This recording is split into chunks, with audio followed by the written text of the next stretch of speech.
Hi, in this video we are going to be talking about 3 currency problems and why money is the weakest form of capital. You're going to learn a lot from this. So in 2008, Lehman Brothers had $639 billion in assets, and 6 months later they were bankrupt. Meanwhile, a small startup with almost no money, which was then Airbnb, survived the same crisis by selling cereal boxes. One had the money, the other understood the real currencies of business. Let me tell you the 2 companies during the 2008 financial crisis. So the Lehman Brothers was the 4th largest investment bank in the United States. They had buildings, they had cash reserves, financial instruments worth hundreds of billions of dollars. But when the crisis hit, none of those things mattered.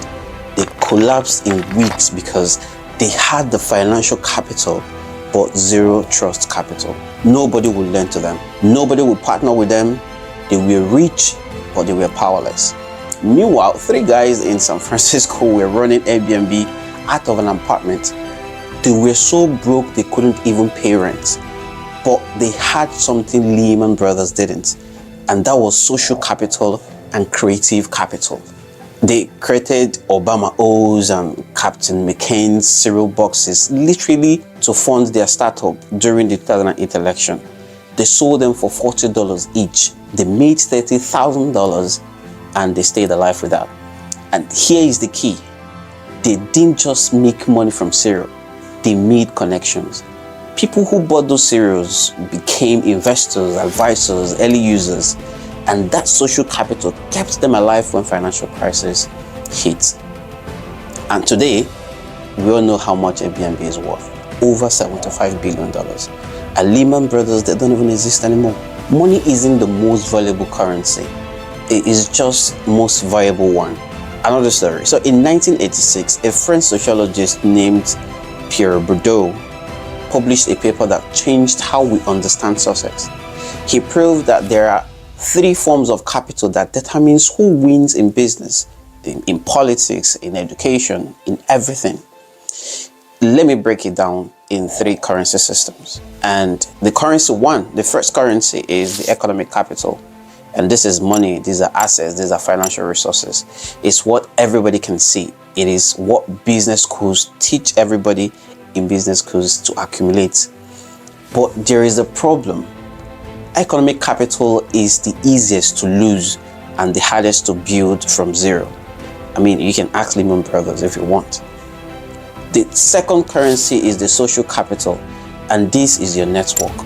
These are your relationships. These are your access to people who can open doors and people who can open doors. Warren Buffett said, "I can buy anything except time and reputation." And that's social capital. You can't buy trust.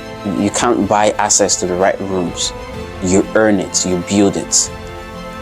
There was a Harvard study that tracked MBAs for 20 years, and the single biggest predictor of their income wasn't their grades, wasn't their intelligence, it wasn't their first job, it wasn't the thing that we thought. It was the strength of their network at graduation. In the book Give and Take by Adam Grant, he proves that the most successful people are not takers who extract value. They are givers who build social capital by helping others first. That capital compounds over decades, and we all know that.